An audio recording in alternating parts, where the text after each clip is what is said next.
Bienvenue dans ce nouveau numéro de Startup Story et ce soir nous allons parler habitat avec nos invités. Des solutions innovantes pour aménager sa maison, de nouvelles façons d'habiter ou de se loger.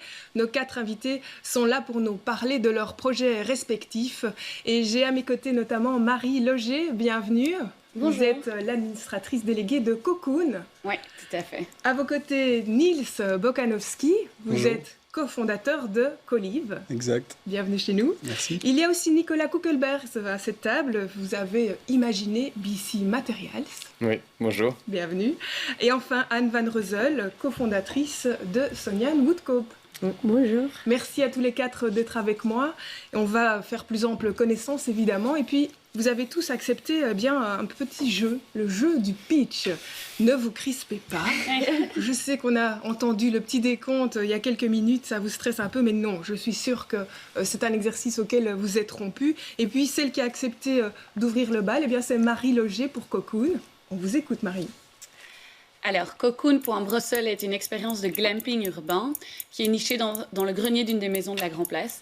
On a ouvert il y a plus ou moins 6 mois et face à la demande croissante, on a décidé de continuer. On est en pleine levée de fonds et on ambitionne d'ouvrir 5 autres logements en région bruxelloise d'ici la fin de l'année. Voilà, il me reste même 3 secondes. Ouais. Pas mal. C'est vrai que c'est vraiment un exercice compliqué de faire ça. Peut-être. Ben, le chrono, le fait de le faire en 20 secondes, c'est très court, mais ça va. C'est en fait la petite phrase de welcome sur le site internet. Oui, très bien. Alors, bien après, c'est Niels qui va s'y coller. Niels Bokanowski pour Colive. On vous écoute. Donc, Colive, on est opérateur de co-living, de colocation à Bruxelles, mais maintenant aussi à l'international. On s'est lancé il y a 2 ans et demi et on crée des projets donc, de colocation avec des espaces communs, des suites privatives, etc. sur des grosses structures qui font entre 400 et 800 mètres carrés, souvent même 1200 mètres carrés, donc des fois même plus grandes. Pourquoi ? Parce que pas le temps. Ah, voilà, coincé par le gong. On va bien sûr parler plus longuement de votre start-up dans cette émission, c'est un peu le but, donc rassurez-vous. C'est un peu même presque du teasing là. Pourquoi rester avec nous ? J'avais calculé. C'était calculé. Allez, Nicolas Kuckelberg pour BC Materials, on vous écoute. Voilà, BC Materials, c'est une fabrique de production de matériaux de construction écologiques, circulaires, de réemploi, donc de terre crue. Bruxelles, comme toutes les grandes villes, produit énormément de déchets inertes de terre. Nous, on récupère ce déchet et on va le revaloriser pour en faire des briques, des enduits et du béton d'argile. Yes, une seconde. Oui, donc voilà, il faut décrire son projet. Le nom, on ne dit pas toujours, BC Materials. Le nom n'est pas forcément lié directement à... On aurait pu avoir briques ou terre. BC, c'est une plus longue histoire. Ce sont d'autres entreprises aussi. Et voilà, c'est du fil à lié aiguille. en fait à votre... C'est Brussels Cooperation. Voilà, il y a une explication liée au bureau d'architecte auquel vous appartenez. On en parlera tout à l'heure. Tout à fait. Anne Van Reuzel pour Sonia Woodcope. On vous écoute. La Sonian Woodcope, c'est une coopérative en fait, qui valorise du bois local, notamment le bois de la forêt de Soigne. C'est pour ça Sonian Wood. Et en fait, on travaille ensemble avec des propriétaires forestiers, des menuisiers, des scieries et des autres partenaires pour garder ce bois localement. Et on produit plein de petits objets aussi en édition limitée. C'est fini, mais c'était pas mal, hein, à quelques secondes près. Bravo. Alors, vous êtes, je pense, la plus jeune. Vous avez quel âge ? 30 ans, ouais. Ah non, ben voilà, on a tous des trentenaires ici autour de la table. C'est un peu particulier. Vous êtes des jeunes entrepreneurs bruxellois. C'est un peu, on va dire, l'ADN des startups. Hein. On démarre, on en veut. Et puis, il y en a qui ont commencé tout jeunes autour de la table. Niels, vous aviez 18 ans, en fait, quand vraiment vous avez eu la fibre pour l'immobilier. C'est à l'occasion d'un job d'étudiant que vous vous dites... Je veux tracer ma voie dans ce milieu-là. Exact. C'était un job étudiant où j'ai commencé à faire de la location dans une agence, cursus classique, et puis de la vente. Puis je me suis posé la question, tiens, est-ce que je veux aller plus loin, faire mon numéro hippie, aller dans un parcours agence ? Et à ce moment-là, j'ai bifurqué. Je travaillais dans la finance chez BNP Paribas Fortis pendant 4 ans. Après avoir fini mes études à l'EFEC. Voilà. Et donc, le co-living était déjà dans votre tête ? C'était un concept que vous connaissiez ? Parce que à l'époque, c'était pas encore très connu, répandu quand vous le lancez ? Pas du tout. La première fois que j'ai entendu co-living, c'était à 8 ans. Et c'est un ami en Afrique du Sud qui m'a dit « Tiens, mais tu devrais faire un projet en co-living à Bruxelles ». et je ne voyais pas du tout de quoi il s'agissait. Je pensais que c'était peut-être lié avec des étudiants, etc. Je n'avais pas les milléniaux en tête, j'avais aucun curseur mis en place auprès de ce dont il me parlait. Donc j'ai analysé ce que c'était, parce que ça existait déjà au UK et aux États-Unis. Et puis j'ai fait un premier projet à Bruxelles à ce moment-là, qui n'était pas sous le nom de Colive, jusqu'à finalement aboutir à créer Colive il y a 2 ans et demi avec mon associé Laurent Rabinovitch. Vous n'êtes pas tout seul, hein, vous avez un associé, il y a toute une équipe autour de vous avec des profils très différents. Exact. C'est vrai que du coup, même moi, j'ai plus cette notion de terrain, de immobilier, ce bagage immobilier, etc., que Laurent, lui, vient d'un parcours plus corporate. Il a travaillé chez Boston Consul Group, chez BNP aussi. Il a fait des études à Solvay et de Polytech aussi. Et du coup, on est très complémentaires, en tout cas au niveau de ce qu'on sait faire tous les deux. Alors, c'est vrai que la complémentarité dans une équipe, c'est aussi quelque chose qui est important dans l'équipe de Sonia Nwood, Anne Van Reuzel. Il y a vraiment des profils complètement différents. Vous êtes architecte à la base? Oui, je suis architecte de formation. Et en fait, moi, j'ai surtout la passion de connecter les gens par rapport à des espaces et les ressources qui vont avec. Mais en fait, on a une équipe qui est plus diverse et plus grand. On a un menuisier chez nous qui était vraiment là pour chercher d'avoir du bois local pour travailler d'une manière durable. On a aussi Stéphane Kampelman qui est un prof d'économie circulaire à la faculté d'architecture. Il y a même un psychologue, vous m'avez dit. Oui, en fait, Osmos, qui est une des organisations fondateurs de Sonia Nwood Group, là, on a aussi des psychologues, des travailleuses sociales, des anthropologues. Qu'est-ce qui vous donne envie, à un moment donné, de rentrer dans cette équipe? Qu'est-ce qui vous a séduit dans le projet? En fait, différents de nous ont entendu qu'en fait, la plus grande partie du bois qui vient de la forêt de Soigne, en fait, part en Chine. Et on se disait, c'est hyper dommage quand un bois de qualité qui vient d'une gestion de forêt durable et que ça part 15 000 km de l'autre côté de la planète. Et si on a de la chance, ça revient encore en tant que meuble made in China. C'est trop bête parce qu'on a des menuisiers ici qui cherchent de travailler avec du bois local, mais ils ne savent pas où trouver ces liens. Et on se disait, voilà, on a un missing link qu'on veut mettre en place. Alors ça demande évidemment beaucoup de recherche, beaucoup de travail. Et vous vous souvenez de vos premiers clients? C'était qui? En fait, on a débuté avec un crowdfunding. On se disait, on voulait vraiment que c'est un projet qui est porté par la communauté. Donc, on a passé par la plateforme GrowFunding. Et là, on a eu 240 personnes, ou familles, ou entreprises, ou organisations qui, en fait, ont déjà faire des donations pour nous soutenir pour débuter. Oui, mes clients qui vous achètent véritablement votre bois. On a tout un clientèle différent. On a les premiers, c'est quel type de client vient frapper à votre porte en disant « j'ai envie d'acheter votre bois » ?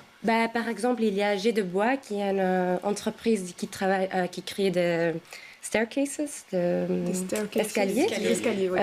Qui pendant le crowdfunding a dit on a trop envie de travailler avec du bois local, on va vous donner déjà une précommande avant qu'on a même encore acheté le premier lot. Donc c'est l'escalier le premier. Alors Nicolas Kuckelberg, ça vous parle évidemment, hein, une entreprise d'économie circulaire, on est en plein dans ça avec vous, avec BC Materials. Oui, tout à fait, une économie circulaire, mais surtout dans le local aussi.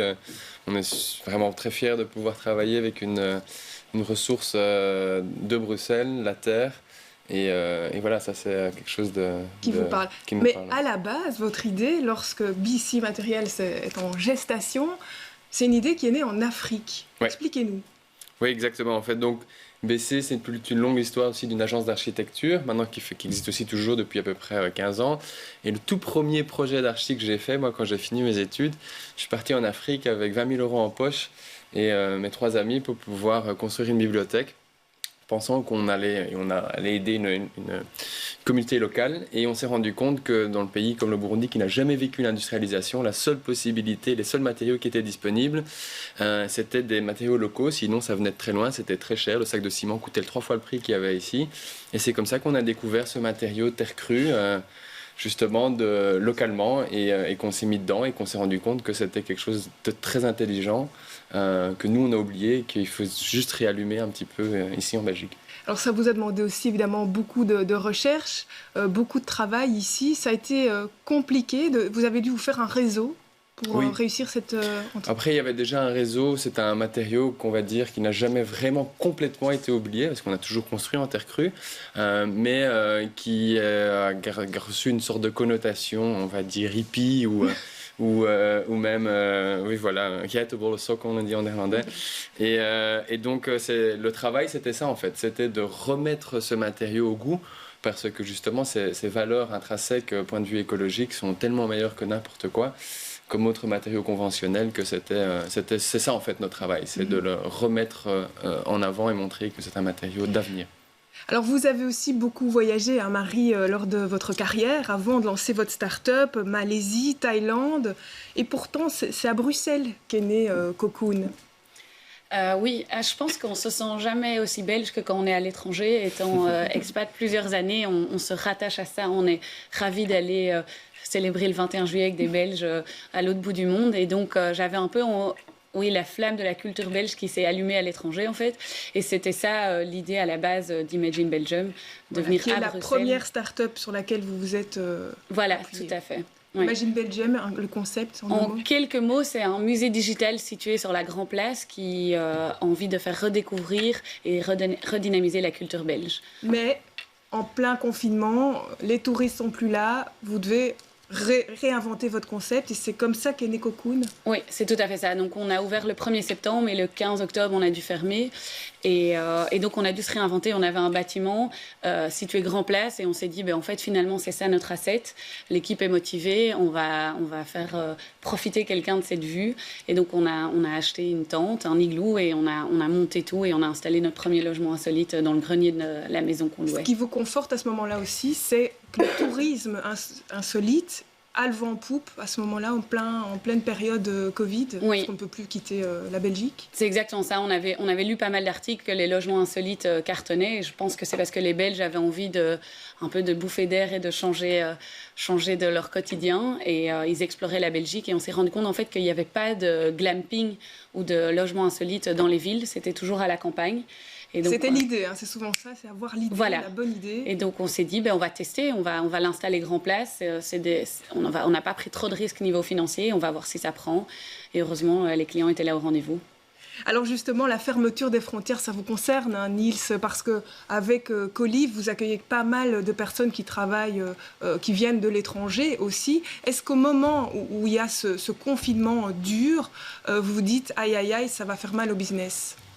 Bien sûr, on y a pensé. Maintenant, le gros avantage, c'était que chez nous, les gens habitent dans les Colives, donc ils sont domiciliés là-bas, ils ont un bail de résidence, etc. Donc c'est quand même différent que, par exemple, un logement, l'hôtellerie qui a énormément souffert. Je parlais justement avec quelqu'un dans l'hôtellerie qui disait que c'était pas une crise, parce qu'une crise c'est 20-30%, mais plutôt une guerre, parce qu'on parle de moins 80, moins 90%. Donc c'est quand même dingue quand on entend ce genre de discours. Donc nous, les gens habitaient forcément sur le long terme dans les Colives. Maintenant, pour ceux qui partaient au moment où il y a eu la fermeture des frontières, c'était plus compliqué, effectivement. Mais voilà, franchement, on s'en est... Vous avez dû réadapter votre cible, malgré tout ? Non, pas du tout. Notre cible a toujours été les milléniaux. Et en fait, nous, ça nous a juste aussi conforté dans le pourquoi du teasing où j'ai pas pu m'exprimer. En fait, l'idée, c'était de dire que Ikea fait une étude et qu'une personne sur deux, aujourd'hui, se sent seule dans les villes. Et le co-living, c'est aussi une réponse à tout ça. C'est cette notion de partage, d'habiter ensemble, de vivre ensemble. Les gens ont ce réel besoin, et je pense que ça s'est encore plus découvert pendant le Covid, puisque les gens étaient encore plus isolés dans leurs appartements, dans leurs studios, et nous, dans nos Colives, où les gens vivaient à 7, 8, en fait, c'était voilà, ils pouvaient faire des dîners tous les soirs, et se voir, échanger, et donc nous, ça nous a conforté dans l'idée que le co-living, c'était aussi un chouette moment dans le Covid, quoi. Donc c'est pas vraiment un frein. Alors je voudrais savoir si l'importation du bois, évidemment étant à l'arrêt, si ça a fait un coup de boost à Sonia Wood ou donner une visibilité à votre projet. En fait, tout à fait. Pour nous, ça montre la résilience qu'on a quand on travaille d'une manière locale, parce qu'on n'avait pas cette barrière de pouvoir chercher des matériaux d'autres côtés du monde. Et tout à fait, on a même vu qu'il y a plus de gens qui avaient envie de faire des rénovations ou de faire des petits projets d'aménagement ou d'installer un bureau chez eux. Donc, il y a quand même eu un intérêt des gens de faire des espaces de qualité chez eux avec du bois local. Donc consommer local, ça a été très important pour vous et pour vous aussi, Nicolas Kuckelbergs. BC Materials, ça a vraiment finalement donné du sens à ce que vous faites. cette crise? Oui, ça c'est sûr, mais pour nous, en tout cas, le secteur de la construction, on n'a pas eu vraiment, on n'a pas été aussi touché, c'est sûr que... Quelques chantiers à l'arrêt quand même pendant quelques mois, mais c'était oui, mais vite vraiment, repris. c'était vite reparti. Enfin, on était tous à l'arrêt à ce moment-là, c'était en mars, et voilà. Mais non, franchement, le secteur de la construction, je vois aussi, c'est plus de gens maintenant qui veulent rénover, construire, donc ça va. Donc ça, c'est vraiment bon pour le business plutôt qu'un frein. Alors un chiffre qui va tous vous faire plaisir, c'est 779 millions d'euros. C'est le chiffre du mois, j'ai envie de dire. C'est le montant levé par les startups belges ces 6 derniers mois. Alors c'est un nouveau record de financement. Dans le secteur des startups immobilières, votre dernier deal, justement, votre dernière levée de fonds, on parle de 30 millions d'euros, c'était en 2020, ça a fait du bruit dans la presse. Est-ce que cet apport, il a été déterminant pour votre croissance, Niels? Bien sûr, il l'est, et bien sûr, c'est génial pour une start-up de faire ce genre de deal. Ça crée de l'emploi aussi en plus, et pour la boîte, ça crée une top croissance par la suite, a priori. Maintenant, ce qu'il ne faut pas confondre dans l'immobilier, c'est que souvent les levées de fonds sont mélangées avec les promesses d'achat. Et des fois, les gens regroupent la promesse d'achat avec la levée de fonds, et du coup, on peut des fois se tromper. Et donc, effectivement, sur cette levée de fonds, c'était une promesse d'achat et pas une levée de fonds pour le côté opérateur de Colive, quoi. Mais ça a quand même été un moment clé dans l'évolution de votre start-up. Bien sûr, évidemment, il faut se dire Qu'est-ce qu'on fait avec ça? On achète des bâtiments? Alors, on achète des bâtiments, on paye des salaires et on paye une croissance aussi, puisque l'idée d'une start-up, c'est vraiment d'avancer beaucoup plus vite qu'une entreprise classique. Et, vos objectifs, à vous, c'est alors, quoi? nous, notre objectif sur les 3 premières années, c'était de développer la Belgique. Aujourd'hui, et les 3 années d'après, de développer à l'international, plutôt au niveau européen. Et donc là, on a déjà commencé, puisqu'on est actif en France, au Portugal. Et l'idée maintenant, c'est vraiment de dérouler pour la suite. Voilà. Des levées de fonds, Marie Loger, vous en avez fait une aussi. Et chaque fois qu'on fait une levée de fonds, on en parle dans la presse. Ça dit quoi de la start-up, finalement, une levée de fonds? Ça demande beaucoup d'énergie à la start-up. Quand la levée de fonds est réussie, c'est un côté rassurant. Ça veut dire que des gens ont compris notre vision, l'ont soutenue et se disent « Ok, je vous suis là-dedans ». Et après, c'est le début du travail. Après, il faut faire tout ce qu'on a promis. Et c'est très motivant, ça motive l'équipe, mais c'est en fait que le début de l'aventure. Alors, c'est vrai que ça peut faire rêver Anne Van Reuzel de voir des levées de fonds. Vous avez beaucoup compté chez Sun Wood, on l'a compris, sur justement une communauté. C'est aussi une manière d'amener justement l'entreprise à grandir. Oui, au moins pour débuter, on a fait un crowdfunding et c'était surtout pour voir, de voir cette histoire partagée avec une communauté et aussi de voir si l'idée touche vraiment aux gens généraux, qu'ils ont vraiment envie d'y aller. Et en fait, on était super surprise qu'on a obtenu presque le double de qu'on cherchait. Avec ce budget, on a pu acheter le premier lot de bois et de là, en fait, on a pouvoir chercher des investisseurs plus épais. Mais donc, c'était vraiment le bas, c'était basé sur la communauté qui était là, qui avait envie que ce projet se mette en place. Et puis, vos projets respectifs, en tout cas pour Sonian et BC Materials, c'est aussi mis en lumière à travers des prix. Tous, je pense, quand vous avez été primés à un moment donné ou à un autre, des prix notamment en économie circulaire. Ça aussi, ça aide à donner une visibilité et à peut-être lever des fonds. Nicolas? Tout à fait, oui, c'est sûr qu'avoir un prix comme le prix Bicirculaire ou lauréat de Circulaire Vlaanderen en Flandre, ou alors le Global Sustainable Award de Henri Van de Velde. C'est plus récent, en 2021. Voilà, c'est le plus récent. Ce sont des prix qui sont pour nous vraiment intéressants parce que ça permet de montrer que notre concept, c'est pas juste un concept, c'est une vraie voie en fait vers une sorte d'entrepreneuriat qui est beaucoup plus... d'essayer de valoriser un produit qu'on croit qu'il va avoir un impact sociétal en tout cas. Et ça nous fait plaisir en tout cas. Voilà.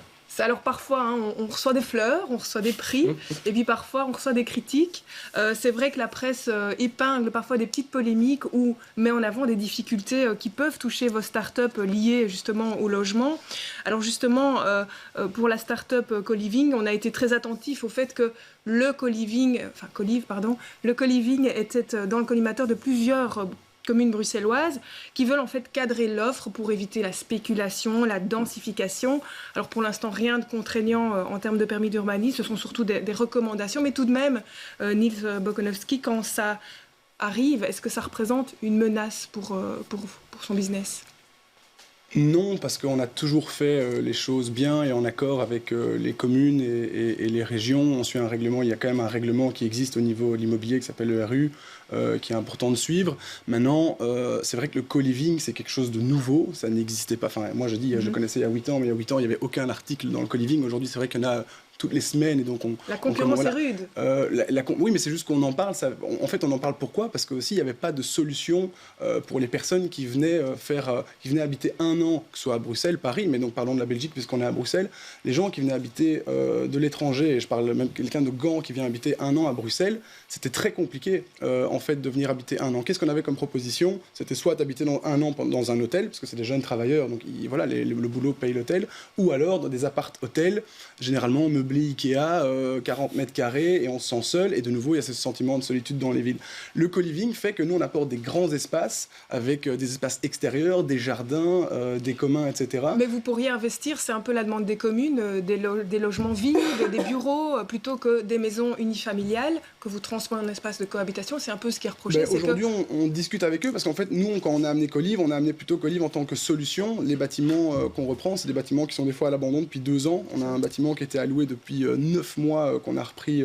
Voilà. Donc maintenant il y a peut-être aussi des bâtiments, mais l'idée c'est de, en tout cas, travailler avec les communes. On est tout à fait ouvert de dire c'est un nouveau produit qui arrive sur le marché, il faut légiférer autour et c'est dans l'intérêt de tout le monde de travailler ensemble et effectivement de trouver des solutions et un cadre légal.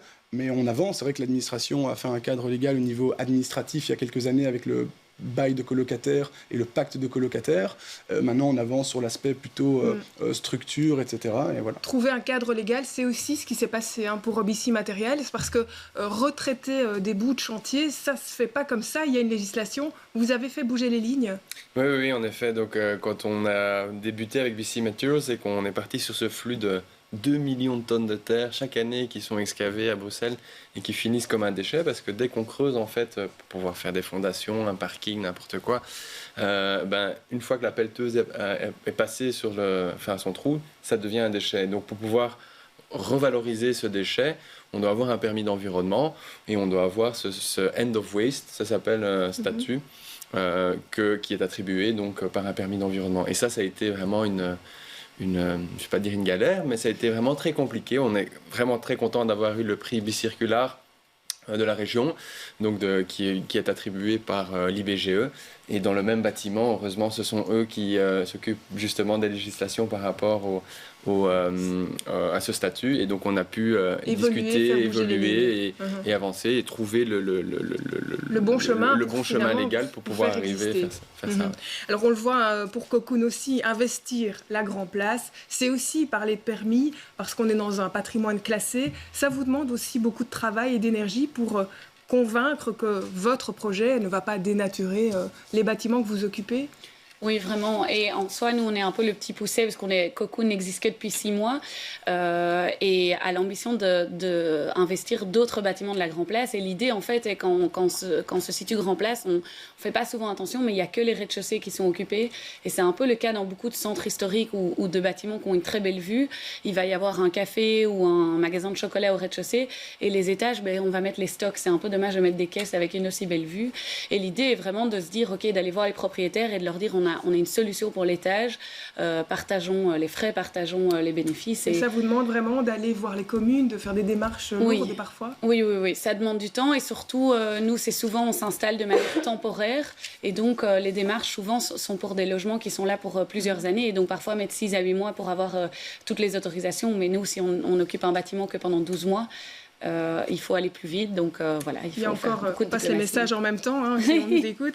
Et puis pour Soniane Wood-Cope, évidemment, quand on s'attaque à la forêt de Soignes, on s'attaque à 3 régions, une forêt, une étrie cathédrale classée. Brièvement, aujourd'hui, vous avez pu faire bouger les lignes aussi pour qu'on accepte des organismes comme le vôtre dans la gestion de la forêt de soigne? On cherche notamment parce qu'on achète l'eau de la forêt de soigne comme tout le monde le peut faire dans une auction. Mais on cherche quand même, les régions, ils ont quand même envie que ça passe plutôt par une économie locale circulaire. Mais à ce moment, ils n'ont pas les moyens de favoriser nous par rapport à des autres vendeurs comme la Chine ou je sais pas. Et donc là, on cherche quand même à trouver des solutions pour que notamment des acteurs d'économie locale, circulaire, peut-être un peu plus... Faire changer aussi, faire bouger les lignes, comme on l'a dit.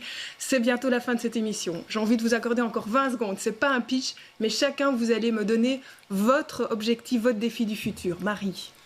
Alors nous, c'est d'ouvrir des logements insolites dans des lieux uniques avec des services luxueux.